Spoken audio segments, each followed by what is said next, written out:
Tahukah kawan-kawan, dahulu ada seorang nabi yang pernah dilempar ke kandang singa. Siapakah nabi tersebut? Mari kita simak cerita berikut.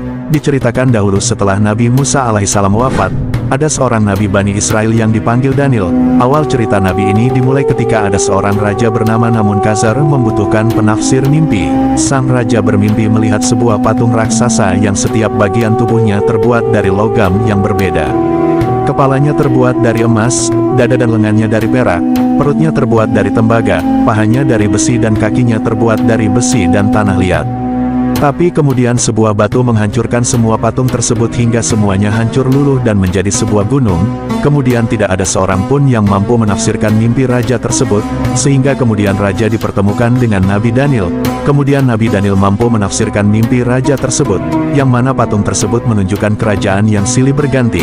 Bagian emas dari patung itu mengibaratkan Babilonia yang akan hancur, dan digantikan dengan bagian perak dari patung tersebut yang mengibaratkan Persia, lalu akan berganti lagi ke bagian tembaga yang mengibaratkan Yunani, kemudian berganti lagi ke bagian besi dari patung itu yang mengibaratkan Romawi.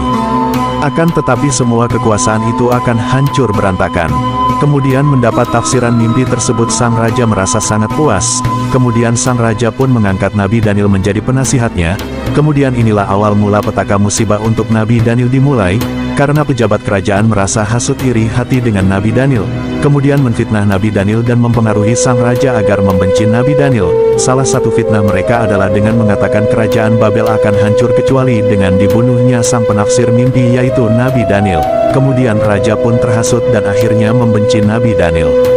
Kemudian sang raja memerintahkan pengawalnya untuk membuat lubang dan memasukkan singa lapar ke dalamnya.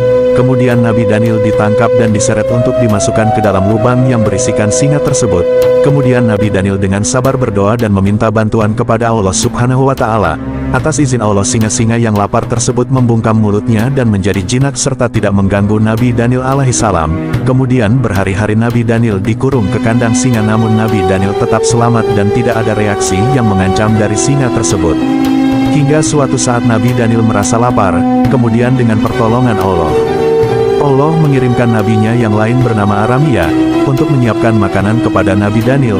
Namun Nabi Yeremia kebingungan karena posisinya berada di Yerusalem, sedangkan Nabi Daniel berada di Babilonia. Kemudian ia pun bertanya kepada Allah bagaimana ia pergi ke Babilonia tempat Nabi Daniel dikurung. Allah pun memerintahkan Nabi Yeremia untuk menjalankan saja apa yang diperintahkan kepadanya, maka Allah akan mengirimkan sesuatu yang akan mengantarnya pergi ke tempat Nabi Daniel berada. Kemudian Nabi Yeremia menyiapkan makanan dan Allah mengirim Nabi Yeremia ke tempat Nabi Daniel berada. Setelah Nabi Yeremia sampai, Nabi Daniel pun bertanya, "Siapakah ini?" "Aku Yeremia, kenapa engkau datang kemari?" tanya Nabi Daniel lagi. "Aku diutus Allah untuk menemuimu," jawab Nabi Yeremia. "Apakah Allah menyebut namaku?" tanya Nabi Daniel. "Iya," jawab Nabi Yeremia.